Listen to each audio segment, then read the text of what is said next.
पूर्णमिदं पूर्णात् पूर्णमुदच्यते पूर्णस्य पूर्णमादाय पूर्णमेवावशिष्यते। ॐ शान्ति शान्ति शान्तिः। शंकरं शंकराचार्यं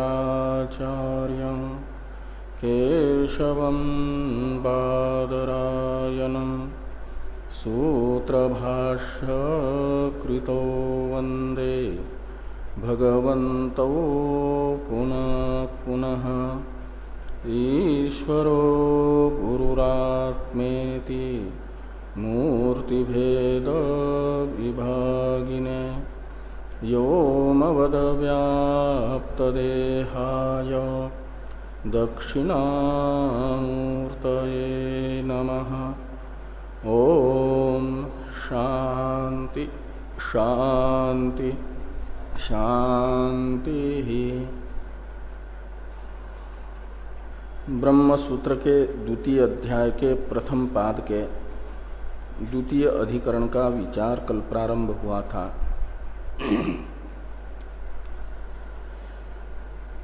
अतिदेशात्मक इस अधिकरण के संक्षिप्त स्वरूप को बताने वाले वैयासिक न्यायमाला के दोनों श्लोकों का विचार हम लोगों ने कल कर लिया था।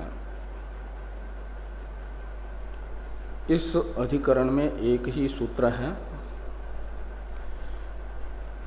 इस सूत्र का टीका में अवतरण है, इसको देखा जाए। ब्रह्मणि उक्त समन्वय प्रधानवादी योग स्मृत्या विरुध्यते न वा इति संदेहे पूर्व न्यायम अतिदिशति येतेन योग प्रत्युक्त। तो ये कहते हैं कि जो प्रथम अध्याय के द्वारा उपनिषदों का ब्रह्म में समन्वय बताया गया, उस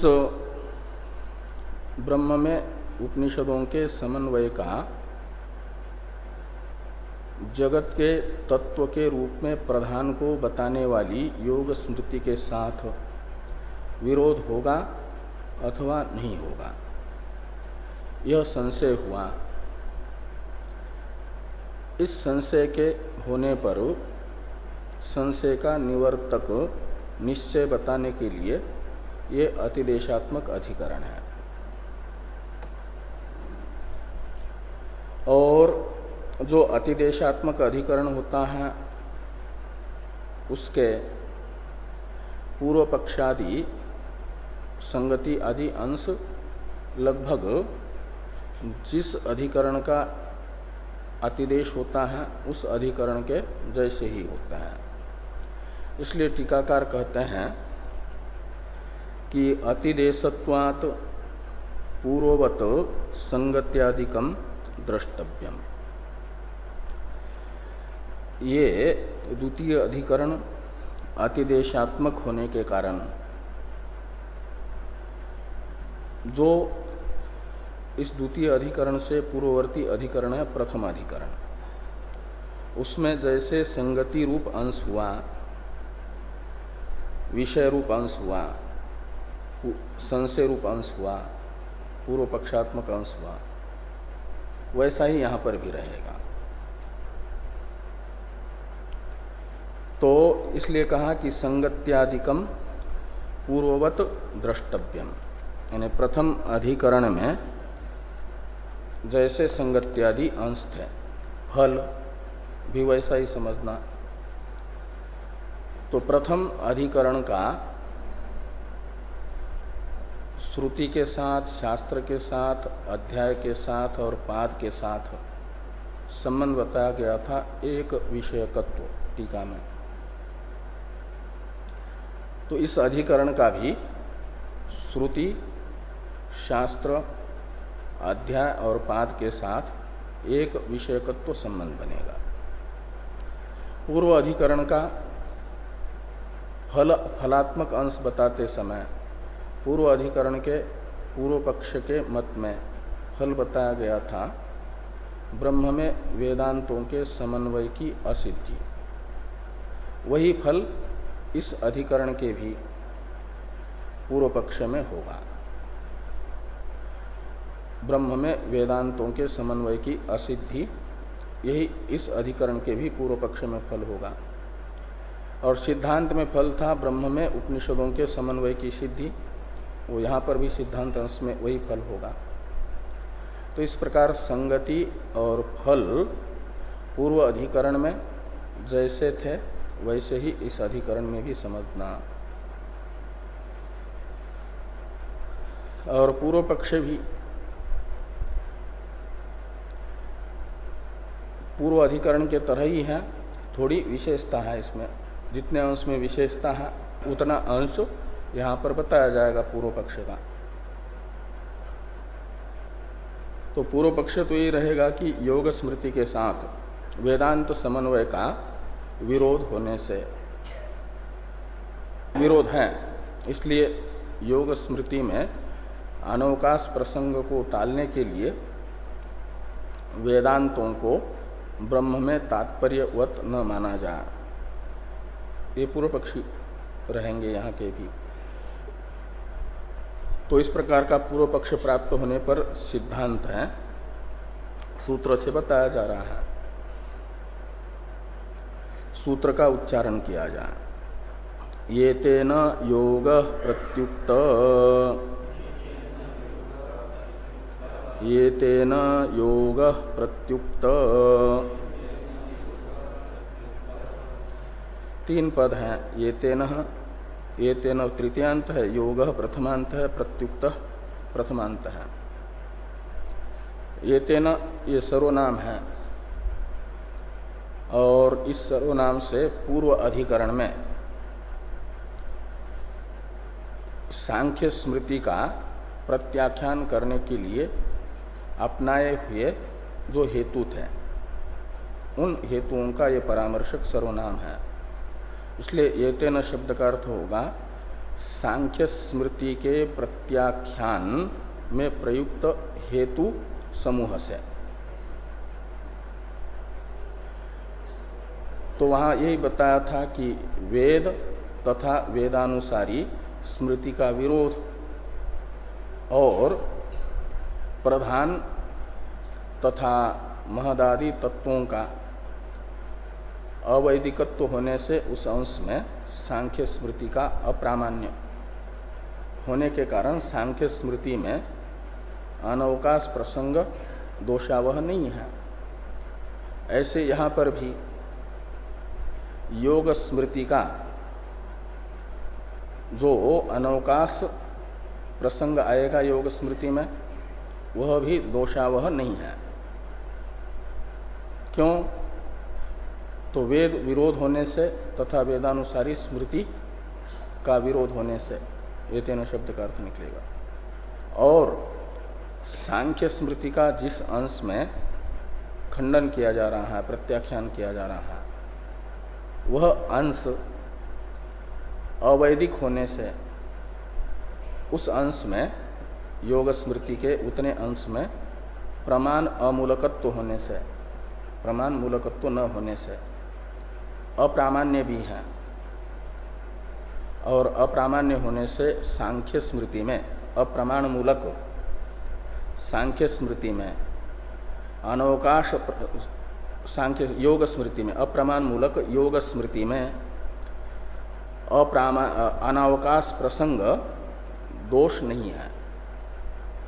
ये यहां पर बताना है सिद्धांतियों को। इसलिए ये तेन शब्द का वो अर्थ निकलेगा, ये तेन योग यानी वेद विरुद्ध योग स्मृति, योग शब्द से लेना है। प्रत्युक्त यानी प्रत्याख्यात, वेदितव्य ऊपर से जोड़ दीजिए। तो सांख्य स्मृति का प्रत्याख्यान जिस हेतु से हुआ उसी हेतु से योग स्मृति का भी प्रत्याख्यान समझ लेना चाहिए। एतेन योग प्रत्युक्त का अर्थ है। भाष्यकार भगवान इस सूत्र का अर्थ कर रहे हैं। ये तेन, ये सूत्र का प्रथम पद है, इसका अर्थ करते हैं सांख्य स्मृति प्रत्याख्यानेन। ये तेन शब्द का अर्थ हुआ सांख्य स्मृति का खंडन होने से योग स्मृति अपि प्रत्याख्याता द्रष्टव्या इति अतिदिशति। तो योग स्मृति का भी प्रत्याख्यान हुआ। योग पद का अर्थ कर दिया योग स्मृति भी प्रत्याख्यात है, यानी खंडित होती है, उसमें भी प्रामाण्य का निराकरण होता है, ऐसा समझना चाहिए। द्रष्टव्य पद का अध्यार कर दिया। इस प्रकार का अतिदेश वेद व्यास जी कर रहे हैं। अतिदिशति का करता है सूत्रकार। एतेन योग प्रत्युक्त, इस सूत्र की रचना करके वेद व्यास जी ने अतिदेश कर दिया। अतिदेश शब्द का अर्थ होता है समानता, सामान्य बता करके अर्थ का निरूपण करना अतिदेश होता है। सामान्य कहते हैं सादृश्य को, समानता को। हाँ, तो अतिदेश वाक्य कहा जाता है समानता को बताने वाला वाक्य। जैसा वहां है ऐसा ही यहां पर भी समझना, ये बताने वाले वाक्य को अतिदेश वाक्य कहता है। इसलिए अतिदेश शब्द का अर्थ निकलता है समानता, अतिदेश शब्द का।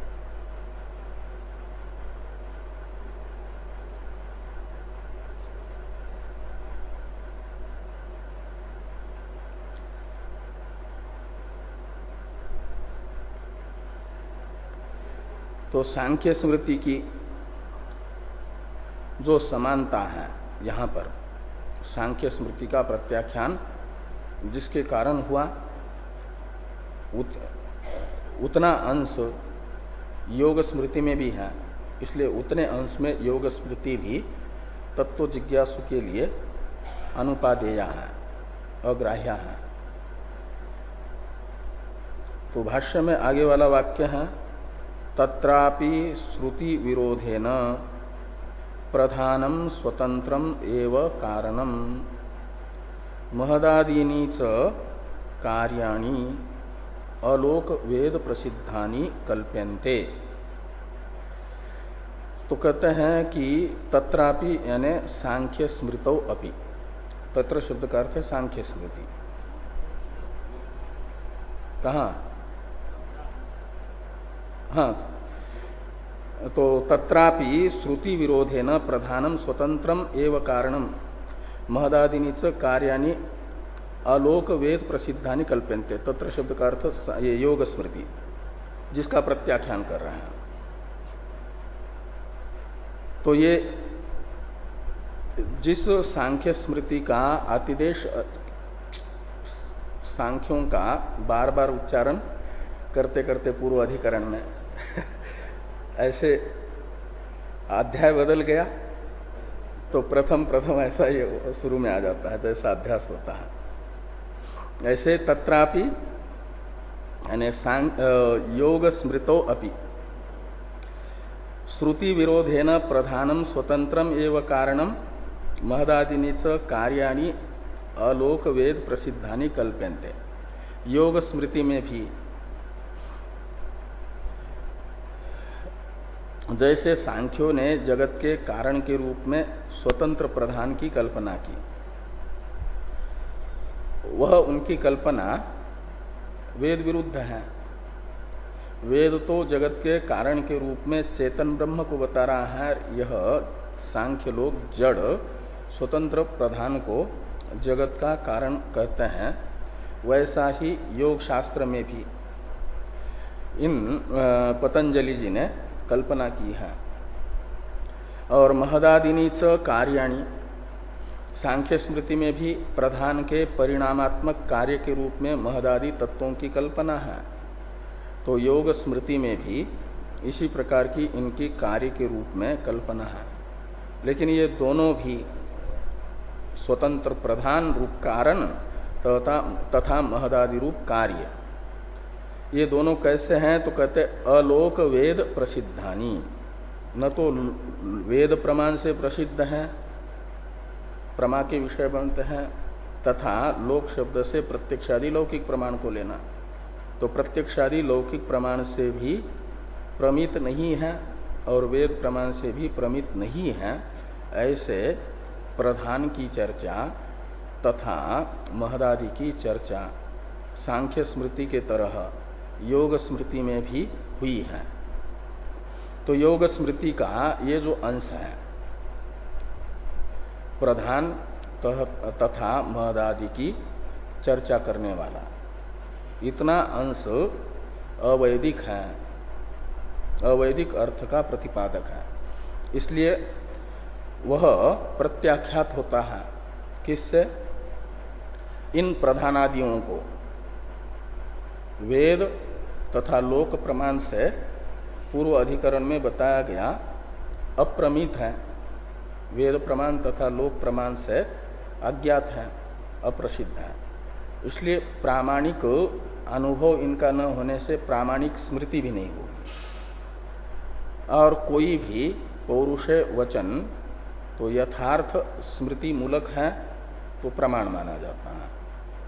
वेद मूलक हो का मतलब वेद या लौकिक प्रमाण से जनित यथार्थ अनुभव से आहित संस्कार जनित स्मृति पूर्वक लिखा गया पौरुष वचन प्रमाण माना जाता है। तो ये प्रधान तथा महदादि का वास्तविक अनुभव कराने वाले कोई प्रमाण न होने से वास्तविक अनुभव होता है प्रमाण से। तो लोक प्रमाण तथा वेद प्रमाण में से किसी भी प्रमाण से ये वस्तु प्रमा के विषय नहीं बने, प्रमित नहीं हुए। तो इनके बोधक वाक्य लिखते समय जो स्मृति होगी वो यथार्थ स्मृति नहीं होगी। तो अयथार्थ स्मृति पूर्वक इन प्रधानादि वाक्यों प्रधानादि अर्थ के प्रतिपादक वाक्य जैसे कपिल के हैं ऐसे पतंजलि जी के भी हैं। इसलिए उतने अंश में उतने वाक्य पतंजलि जी के भी तत्व जिज्ञासु के लिए अनुपादेय है। ये वेद व्यास जी कह रहे हैं कि तत्रापि श्रुति विरोधेन प्रधानम स्वतंत्रम एव कारणम महदादिनी च कार्यानि अलोक वेद प्रसिद्धानि कल्प्यन्ते। योग स्मृति में भी ऐसा ही हुआ, सांख्य स्मृति के तरह ही। ये अतिदेश है, इतना समान अंश है, इसलिए इतने अंश को कहा जाता है अतिदेश। तो सांख्य स्मृति का इन प्रधानादि की चर्चा करने वाले सांख्य स्मृति अंतर्गत वाक्यों का जिन हेतुओं से प्रत्याख्यान हुआ उन्हीं हेतुओं से प्रधानादि की चर्चा करने वाले पतंजलि जी के वाक्यों का भी प्रत्याख्यान समझ लेना चाहिए। ये अतिदेश हुआ।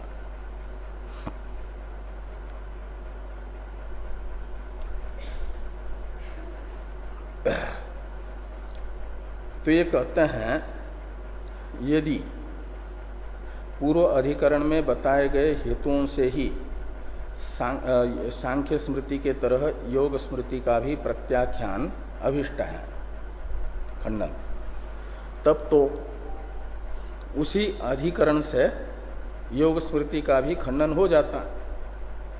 तो अलग ये स्वतंत्र अधिकरण अतिदेशात्मक भी बनाने की क्या जरूरत थी? इस प्रकार की एक आशंका बुद्धिमान तत्व जिज्ञासु कर रहा है।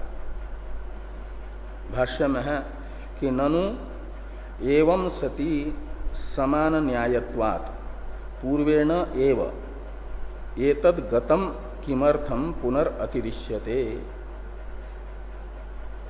तो ननु यानी शंका है। एवं सति का मतलब सांख्य स्मृति के तरह ही योग स्मृति में भी प्रधानादि की वेद विरुद्ध कल्पना होने पर एवं सति का अर्थ है।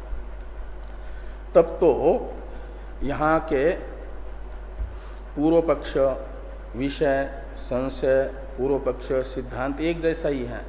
यही तो न्याय होता है, अधिकरण होता है। तो अधिकरण के अंश एक जैसे ही होने से पूर्व अधिकरण से ही यह अधिकरण गतार्थ हो जाएगा। तो अलग से अतिदेश करना भी अनुचित है। कुछ भी विशेषता यदि न हो तो अतिदेश भी नहीं होता। अतिदेश का तो अर्थ होता है समानता, सादृश्य। सादृश्य भी भेद घटित होता है, सर्वथा समानता नहीं होती। तद भिन्नत्वे सति तद्गत भूयो धर्मवत्वम सादृश्यम कहा जाता है। तो यहां पर यदि वही जगत के कारण के रूप से सांख्यों ने भी प्रधान की कल्पना कर दी, योगियों ने भी कर दी, कार्य के रूप में महदादि की कल्पना सांख्यों ने भी कर दी, वेद विरुद्ध कल्पना योगियों ने भी कर दी, तो बिल्कुल एक जैसा ही हो गया दोनों का। तो पूर्ण समानता होने के कारण ये अधिकरण तो पूर्व अधिकरण से ही गतार्थ है। ये अतिदेशात्मक अलग अधिकरण की रचना भी अनावश्यक है, ये शंका हुई कि ननु एवं सति समान न्यायत्वात् पूर्वेण एव एतत् गतम। पूर्वेण से समझना पूर्वेण अधिकरणेन, एतत् यानी एतत् अधिकरणम। योग प्रत्युक्ति अधिकरण भी पूर्व अधिकरण से ही गतार्थ है। तो किमर्थम पुनर्अतिदिश्यते, तो अतिदेशात्मक अलग अधिकरण की रचना का कोई प्रयोजन दिखता नहीं है। किम शब्दाक्षेप अर्थ में होने से यह अर्थ निकलेगा, तो उसका क्या प्रयोजन है? कोई प्रयोजन तो दिख नहीं रहा है, इसलिए अतिदेश भी नहीं होना चाहिए, ये आशंका हुई। इस आशंका का समाधान करते हुए भाष्कर भगवान अस्ति ही अत्र अभ्यधिका शंका इत्यादि वाक्य लिख रहे हैं। इसका अवतरण है टीका में। पूर्वत्र अनुक्त निरासम पूर्वपक्षम आह अस्ति ही अत्रेति। पूर्वत्र यानी पूर्वस्मिन अधिकरणे, पूर्व अधिकरण में अनिरस्त जो पूर्व पक्ष है, जिस पूर्व पक्ष का निराश नहीं हो पाया, खंडन नहीं हो पाया, निराकरण नहीं हो पाया, उतना अंश यहां पर विद्यमान है। इसलिए अभ्यधिका शंका हो जाती है। पूर्व अधिकरण की अपेक्षा इस अधिकरण के पूर्व पक्ष में थोड़ी विलक्षणता है। समानता है तो विलक्षणता भी है, इसलिए अतिदेश की जरूरत है। उस वैलक्षण्य को लेकर के किसी को आशंका हो जाती है कि जैसे उतने अंश में योग स्मृति का आंशिक ही खंडन हो रहा है, पूर्ण खंडन नहीं हो रहा है। अष्टांग योग अंश में तो सांख्य योग स्मृति को प्रमाण के रूप से स्वीकार किया जाता है। पतंजलि के द्वारा रचित योग दर्शन में चर्चित जो अष्टांग है, यम नियमादि, वे तो वैदिक हैं, वेद विरुद्ध नहीं है, वेद प्रतिपादित है, इसलिए उनमें वेद मूलकत्व है। अष्टांग योग के प्रतिपादक पतंजलि वाक्यों में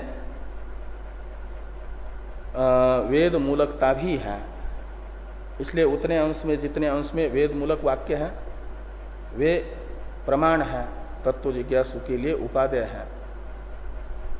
और बाकी ये जो प्रधानादि की चर्चा करने वाले वाक्य हैं वे अवेद मूलक होने से, अवैदिक अर्थ के प्रतिपादक होने से अनुपादेय है। लेकिन किसी को ये शंका हो जाती है कि इतने अंश में सच बोल रहा है, तो बीच में जो गलत वाक्य हैं वो भी सच ही होंगे, ऐसी एक आस्था बन सकती है। जब वैदिक अष्टांग की चर्चा हो रही है तो योग स्मृति में चर्चित प्रधानादि भी वैदिक ही होंगे, प्रमाण ही होंगे, प्रामाणिक होंगे, ऐसी शंका बन सकती है। वो अंश प्रामाणिक है तो ये अंश भी प्रामाणिक मान लिया जाए। इस अधिक शंका का निराकरण करने के लिए अतिदेश की जरूरत है। ये यहां पर भाष्कर भगवान अस्ति ही इत्यादि से कह रहे हैं। इसलिए टीका में टीकाकार ने लिखा कि पूर्वत्र अनुक्त निरासम पूर्व पक्षम आह। पूर्व अधिकरण में जिस पूर्व पक्ष का पूर्व पक्ष अंश का निराकरण नहीं हो पाया, इस अधिकरण के इस अधिकरण में उस अंश का निराकरण होना है। पूर्व अधिकरण में योग स्मृति का निराकरण प्रधानादि अंश में तो हो सकता है, लेकिन योगादि के विषय में यद्यपि वो प्रमाणी है, लेकिन ये अंश हो जाएगा कि अष्टांग योग अर्थ में प्रमाण है तो प्रधानादि अंश में भी प्रमाण मान लिया जाए। ये अधिक शंका है, और इस अधिक शंका का निराकरण करने के लिए आवश्यक है अतिदेश अधिकरण। ये भाष्कर भगवान बता रहे हैं। तो अस्ति ही अत्र अभ्यधिका शंका, यहां से लेकर के 353 नंबर पृष्ठ पर तीसरी पंक्ति में जो आ रहा है कि योग स्मृति अपि अनपवदनीया भविष्यति इति, यहां तक का ग्रंथ है वो अभ्यधिक जो शंका है, जिसका निराकरण करने के लिए अतिदेश अधिकरण की आवश्यकता है, वो अभ्यधिका शंका बताई जा रही है। यानी पूर्व अधिकरण के पूर्व पक्ष की अपेक्षा इस अधिकरण में जो पूर्व पक्ष है उसमें वैलक्षण्य दिखाया जा रहा है। उस वैलक्षण्य के कारण केवल पूर्व अधिकरण से ही इस अधिकरण के पूर्व पक्ष का निराकरण नहीं हो पाता, इतनी विलक्षणता होने से, इसलिए अतिदेश करने की आवश्यकता पड़ी। ये भाष्कर भगवान इतने ग्रंथ से बताएंगे। तो भाष्य में है अस्ति ही अत्र अभ्यधिका शंका। अत्र यानी अस्मिन अधिकरणे, इस अतिदेशात्मक अधिकरण में पूर्व अधिकरण की अपेक्षा कुछ अधिक आशंका होती है। उस आशंका को ही बताया जा रहा है कि सम्यक दर्शन अभ्युपायो ही योगो वेदे विहितः श्रोतव्यो मंतव्यो निधिध्यासितव्य इति त्रि उन्नतम स्थाप्य समम शरीरम इत्यादिना च आसनादि कल्पना पुरस्सरम बहुप्रपंचम योग विधानम श्वेतास्वतर उपनिषदि दृश्यते। तो ये बता रहे हैं यानी योग स्मृति की वेद अविरुद्धता, आंशिक वेद अविरुद्धता यहां पर बताई जा रही है। तत्व ज्ञान के उपाय के रूप में वेद ने योग का विधान किया है। मैत्रेयी ब्राह्मण में अमृतत्व कामा मैत्रेयी को अमृतत्व के साधन के रूप से याज्ञवल्क्य जी ने बताया, आत्मा वारे द्रष्टव्य। हे मैत्रेयी, तुम यदि अमृतत्व को प्राप्त करना चाहती हो तो आत्मज्ञान प्राप्त कर लो। आत्मज्ञान अमृतत्व का साधन है, मोक्ष का साधन है। तो निश्रेयस साधन आत्मज्ञान है, ये आत्मावारे द्रष्टव्य इससे बताया। तो मैत्रेय ने जिज्ञासा की कि वह निश्रेयस का साधनभूत आत्मज्ञान किन साधनों से प्राप्त होगा। निश्रेयस के साधनभूत आत्मज्ञान के साधनों को बताइए। तो निश्रेयस के साधन आत्मज्ञान के भी साधनों को बताने के लिए ये वाक्य है, श्रोतव्य मंतव्य निधिध्यासितव्य।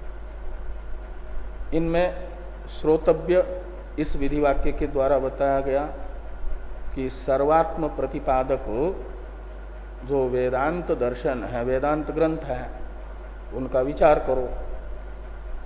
तत्व ज्ञान का उपाय है आत्म एकत्व प्रतिपादक ग्रंथों का विचार श्रोतव्य एक, और मंतव्य से फिर यानी श्रोतव्य से बताया जा रहा है प्रमाण विषयक विचार को, उपक्रम उपसंहार आदि तात्पर्य निर्णायक लिंगों से प्रमाणों से क्या करो कि उपनिषदों का विचार करो। और प्रमाण विषयक विचार संपन्न होने पर कब तक करना है प्रमाण विषयक विचार? तो उपनिषदों का तात्पर्य एकमेवा द्वितीय ब्रह्म में निर्धारित होने तक उपनिषदों का विचार करो। और तब भी यदि उपनिषदों का तात्पर्य निर्धारण तो हो गया, इसकी पहचान होती है कि उपनिषद विषयक प्रमाण, उपनिषद प्रमाण है तो उपनिषद विषयक संशय तथा विपर्य बुद्धि में नहीं रहेगा। संशय तथा विपर्य उपनिषद विषयक बुद्धि में से निकल जाए तब तक श्रवण करो। और फिर भी यदि युक्तियों के कारण स्वयं के अनुभव तथा उपनिषद वाक्यों में एक जैसा प्रामाण्य बुद्धि होने से, एक जैसी प्रामाण्य बुद्धि होने से ये संशय होगा कि मेरा अनुभव, लौकिक अनुभव मुझे जैसा बता रहा है वैसा मैं हूं, या उपनिषदें जैसा मुझे बताती हैं वैसा मैं हूं। तो ये संशय यदि बुद्धि में आ जाए तो इसे कहा जाता है प्रमेय विषयक संशय। यह प्रमेय विषयक संशय की जब उपस्थिति हो जाए तो ज्ञान नहीं होगा, अहम ब्रह्मास्मि ये निर्धारण नहीं हो पाएगा, निर्णय नहीं हो पाएगा।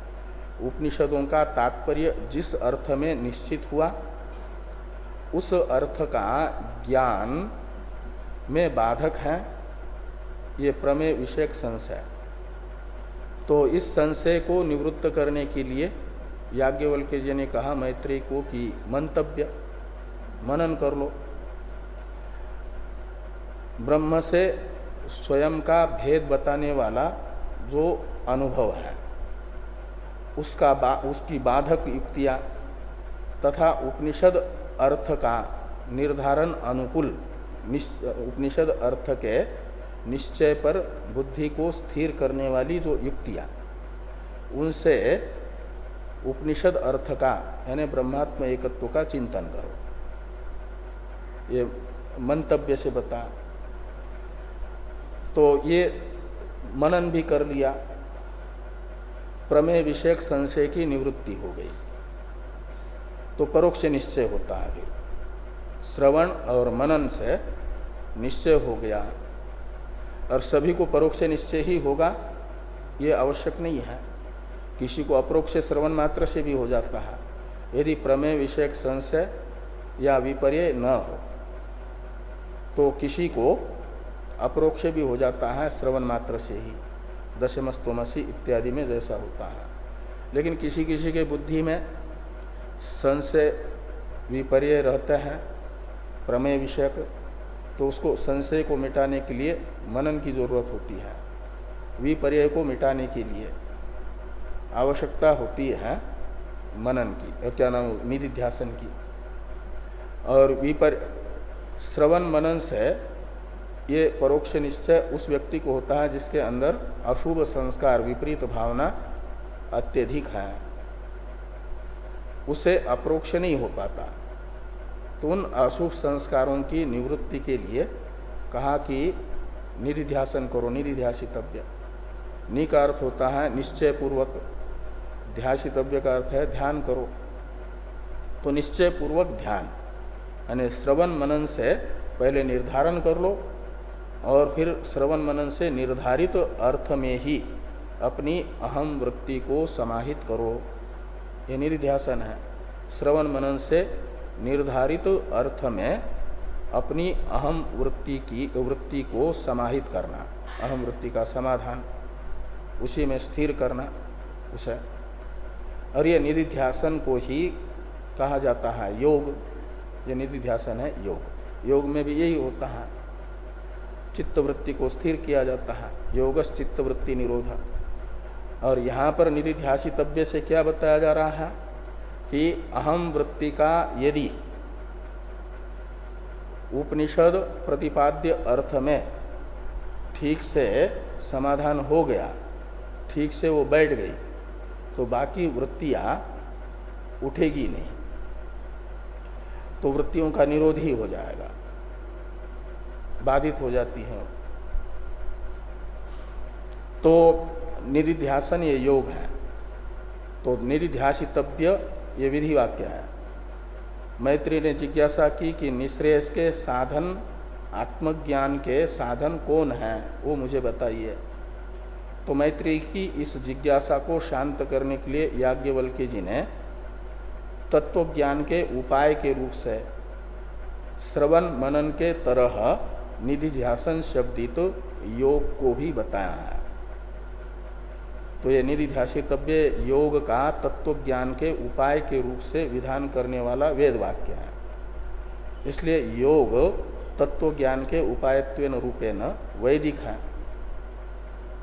वेद प्रतिपादित है। ये सांख्य स्मृति वाले, क्या नाम, योग स्मृति वाले कह रहे हैं।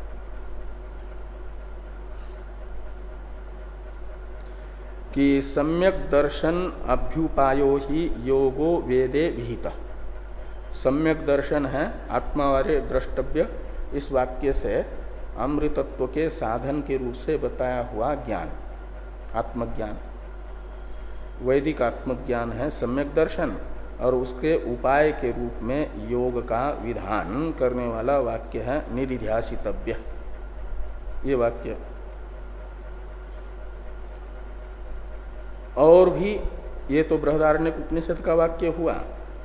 श्वेता स्वतर उपनिषद में भी योग की चर्चा करने वाले वाक्य है, मंत्र है। कहते त्रिरुन्नतम स्थाप्य समम शरीरम इत्यादिना च आसनादि कल्पना पुरस्सरम बहुप्रपंचम योग विधानम श्वेता स्वतरोपनिषदि दृश्यते।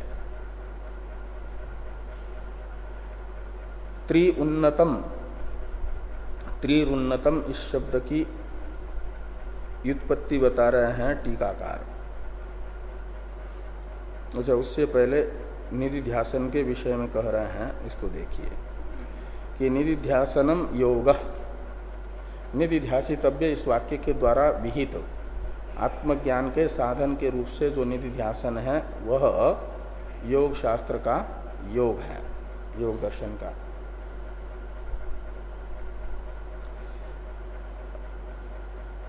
श्वेतास्वतर उपनिषद में जो त्रिरुन्नतम ये पद आया, इसका विग्रह है कि त्रीनि उन्नतानि यस्मिन् शरीरे तत् त्रिउन्नतम, ऐसा विग्रह बताया जा रहा है। बीच में वो यानी त्रीनि का अर्थ होता है तीन।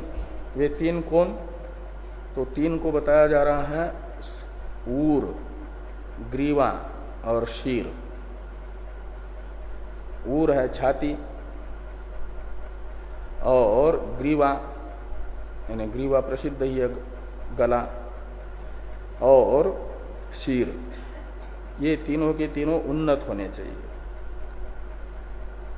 आसन के समय जब ध्यान के लिए बैठेंगे तो यस्मिन शरीरे, ये तीनों के तीनों उन्नत है जिस शरीर में, उस शरीर को कहा जाता है त्रिउन्नतम शरीरम। और वो कैसा होना चाहिए? यानी तीनों है उन्नत जिस शरीर में, ऐसा शरीर समम स्थाप्य। त्रिउन्नतम से तो लेना शरीर को, छाती, ग्रीवा और शीर उन्नत है, ये तीनों के तीनों शरीर के अंग है। ये तीनों शरीर के अंग है उन्नत जिस शरीर के, ऐसा शरीर साधक क्या करे कि समम स्थाप्य, समान भाव में स्थापित करके रख करके फिर क्या करे तो युंजीत, ऐसा अध्यार करना। टीका में कह रहा है टीकाकार, युंजत इति शेष, ऐसा आगे बीच में एक पद आया कि यानी त्रिउन्नतम, ये लिखा है ना टीका में, तो तत्त्रिउन्नतम, त्रि में यकार और उकार की मात्रा है, हल यकार है और उकार की मात्रा है त्रिउन्नतम, लेकिन मूल में तो पाठ क्या है, त्रिरुन्नतम। त्रि इकार के बाद में रेफ है, रेफ में उकार है। कहते कहीं कहीं ऐसा यदि पाठ है, वास्तविक पाठ तो है त्रिउन्नतम, व्याकरण के अनुसार ऐसा पाठ उचित है, शुद्ध है, लेकिन कहीं त्रिरुन्नतम ऐसा पाठ है यदि, तो उसे छांदस समझना। ये टीकाकार कह रहे हैं कि त्रिरुन्नतम इति पाठश्चेत, छांदसः, उस पाठ को छांदस समझना। जो भाष्य में दिया है वो त्रिरुन्नतम ऐसा पाठ है, वो छांदस है। त्रि के साथ रेफ की मात्रा रेफ रहेगा, त्रिर ऐसा, तो उसका अर्थ होता है 3 बार, लेकिन 3 बार अर्थ लेना जरूर है। वहां एक अलग प्रत्यय, सुच प्रत्यय होकर के त्रिर बनता है, त्रिह कृत्वा इत्यादि में 3 बार करके, आचमन 3 बार करके इत्यादि में तो त्रिर पाठ ठीक है रेफ से ही, लेकिन यहां पर तो 3 संख्या लेनी है अवयवों की। शरीर के जो 3 अंग हैं, ऊर, ग्रीवा और शिरात्मक, यह उन्नत होने चाहिए और शरीर स्थिर होना चाहिए, समान भाव में स्थापित होना चाहिए, ये यहां पर बताया जा रहा है। इसलिए त्रिउन्नतम ऐसा पाठ तो व्याकरण के नियमानुसार होगा, और त्रिरुन्नतम ऐसा यदि पाठ है रेफ सहित, तो उसे छांदस समझना। वेद में तो व्याकरण के पौरुष है, व्याकरण के नियम लागू नहीं होता।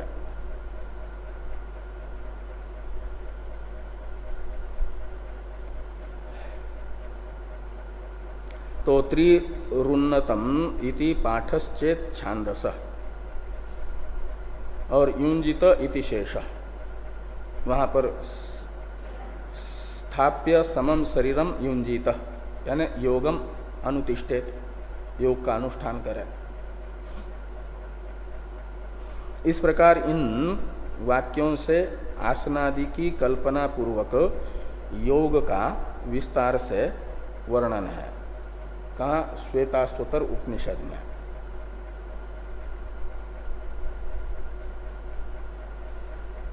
तो ये योग का विधान करने वाले 2 वाक्य बताए तत्व ज्ञान के साधन के रूप से, ये विधि वाक्य हैं।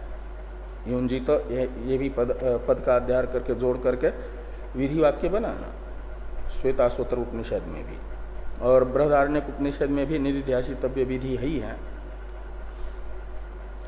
और मीमांसक मानते हैं वेद के 5 भेद, विधि, निषेध, मंत्र, अर्थवाद और नामधेय, ये 5 प्रकार का वेद होता है। ये 5 अवान्तर भेद है वेद के। यानी वेद के जितने भी वाक्य हैं, या तो विधि वाक्य होगा, या तो निषेध वाक्य होगा, या तो अर्थवाद माना जाएगा उसे, या तो मंत्र होगा, या तो नामधेय होगा। इन 5 में ही सभी वेद वाक्यों का अंतर्भाव होता है, उनके 5 प्रकार ये करता है। और इन 5 प्रकार के वेद वाक्यों में प्रधान वाक्य माना जाता है विधि को। विधि और निषेध ये प्रधान वेद वाक्य हैं, उनमें उनका स्वार्थ में प्रामाण्य माना जाता है, विधि और निषेध वाक्यों का। और बाकी जो 3 वाक्य हैं, मंत्रात्मक, अर्थवादात्मक और नामधेयात्मक, वे तो विधि या निषेध के शेष बन करके, अंग बन करके प्रमाण बनते हैं। उनमें स्वार्थ में प्रामाण्य नहीं, इनका अंग बन करके प्रामाण्य है अर्थवाद आदि वाक्यों में, क्योंकि ये तो सीधे कर्म के प्रतिपादक है। उनके अनुसार तो आम्नायस्य क्रियार्थत्वात् अनर्थक्यम अतदर्थानाम, ये जैमिनीय सूत्र है। उसमें वे बताते हैं कि वेद वाक्य क्रिया का प्रतिपादक बन करके ही प्रमाण होता है, और जो साक्षात या परंपराया क्रिया का प्रतिपादक नहीं बनता वह अप्रमाण है, प्रमाण नहीं है, अनर्थक है, का मतलब अप्रमाण है। तो ये जो वेद वाक्य हैं, विधि तथा निषेध साक्षात ही क्रिया के प्रतिपादक होते हैं। हेयात्मक क्रिया का प्रतिपादन करते हैं निषेध वाक्य, और उपादेय रूपा जो क्रिया है उसका प्रतिपादन करते हैं विधि वाक्य। तो दोनों कर्म के साक्षात प्रतिपादक बन करके प्रमाण हो जाता है। तो यहां पर तो निधिध्यासितव्य और समम स्थाप्य युंजित इत्यादि विधि वाक्य योग का तत्व ज्ञान के साधन के रूप से विधान कर रहे हैं। इसलिए विधि वाक्य तो प्रधान प्रमाण है, मुख्य प्रमाण है। अनुष्ठेय योग का ये इस विधि वाक्य के द्वारा विधान हो रहा है। इसलिए प्रधान वाक्य के द्वारा प्रतिपादित योग तत्व ज्ञान के उपाय के रूप में होने से वैदिक है, और ऐसी योग की चर्चा योग स्मृति कर रही है तो वह वेदानुसारी है, निधिध्यासितव्य और समम स्थाप्य युंजित इत्यादि वेद मूलक योग है। अतः इसमें प्रामाण्य है योग में, योग स्मृति में, ये पूर्व पक्षी बताना चाह रहा है। तो केवल विधि मूलकता मात्र इनमें हो ऐसी बात नहीं, इसमें ज्ञापक लिंग भी है। वेद के योग के वैदिक होने में, वेद प्रतिपादित होने में अनेक ज्ञापक लिंग भी हैं। उसे आगे पूर्व पक्षी की ओर से ही भाष्य में बताया जा रहा है लिंगानिच इत्यादि से। लिंगानिच इत्यादि का अवतरण है टीका में कि न केवलम योगे विधि किंतु योगस्य ज्ञापकानि अर्थवाद वाक्यानि अपि सन्ति इत्याह लिंगानि च इति। तो केवल योग विषयक वेद में विधि वाक्य मात्र हो ऐसी बात नहीं। योग वेद के तात्पर्य का विषय है, इसको बताने के लिए योग के ज्ञापक वेद में लिंग भी है, यानी ज्ञापक वाक्य भी हैं, वाक्य शेष भी हैं, अर्थवाद वाक्य वो बताया जा रहा है। यानी जो विधेय होता है उसकी स्तुति करने के लिए अर्थवाद वाक्य होते हैं, और जिसमें तात्पर्य होता है उसी की प्रशंसा की जाती है। तो अर्थवाद वाक्य योग की प्रशंसा करके योग तत्व ज्ञान के साधन के रूप से तत्व जिज्ञासु के लिए अनुष्ठेय है, ये बता रहे हैं। तो लिंगानि च वैदिकानि योग विषयानि सहस्रशः उपलभ्यन्ते ताम योगमिति मन्यन्ते स्थिराम इंद्रिय धारणाम इति विद्यामेताम योग विधिं च कृष्णम इति च एवं आदिनी। तो ये कहते हैं कि योग विषयक अनेक अर्थवाद वाक्य हैं वेद के योग के प्रशंसक। सहस्रश का अर्थ है अनेक वाक्य हैं योग में उपलब्ध हो रहा है, उसमें से दो वाक्यों को बताया जा रहा है कठोपनिषद के। ताम योगम इति मन्यन्ते स्थिराम इंद्रिय धारणाम, ये जो कठोपनिषद का वाक्य है इसका अर्थ कर रहे हैं टीका में टीकाकार कि ताम यानी पूर्वोक्ताम धारणाम योग विदो योगम परमम तप इति मन्यन्ते। योग के ज्ञाता लोग इंद्रियों की जो स्थिर धारणा है इसे ही परम योग रूपी तप मानते हैं। यही योग है और यही महान तप है, इंद्रियों को अपने अपने गोलकों में स्थिर रखना, विषय चिंतन से बचाए रखना। यच्छेद वांग मनसी प्राज्ञ इत्यादि के द्वारा विहित जो इंद्रिय धारणा है उसे कहा जा रहा है कि परम तप रूपी योग। और विद्याम एताम योग विधिं च कृष्णम, इस वाक्यस्थ विद्या शब्द एताम विद्याम शब्द से ग्राह्य बताया जा रहा है ब्रह्म विद्या को, और योग विधि शब्द से बताया जा रहा है ध्यान को, यानी योग को।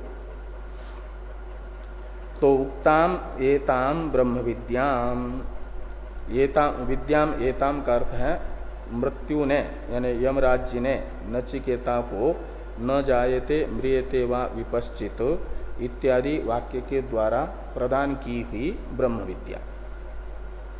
विद्या शब्द का अर्थ है ये ब्रह्म विद्या, और ब्रह्म विद्या के साधन के रूप से बताया गया जो योग है, योग विधि यानी ध्यान प्रकार, योग विधिम यानी ध्यान प्रकारंच मृत्यु प्रसादात यानी यमराज जी के अनुग्रह से नचिकेता ने प्राप्त करके फिर ज्ञान से ब्रह्म को प्राप्त कर लिया।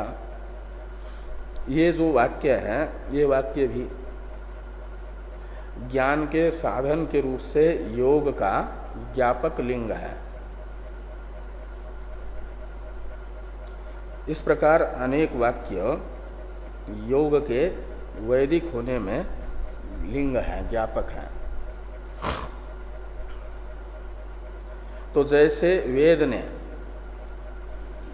योग को तत्व ज्ञान के उपाय के रूप में, साधन के रूप से बताया है, ऐसे तत्व ज्ञान के साधन के रूप से पतंजलि जी भी अपने वाक्य से योग को बता रहे हैं।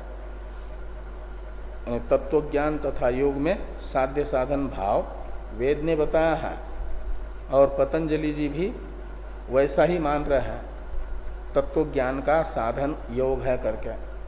तो वैदिक साध्य साधन भाव पतंजलि जी के भी वाक्य के द्वारा प्रतिपादित हो रहा है, तो वेद मूलक ही वो वाक्य माना जाएगा।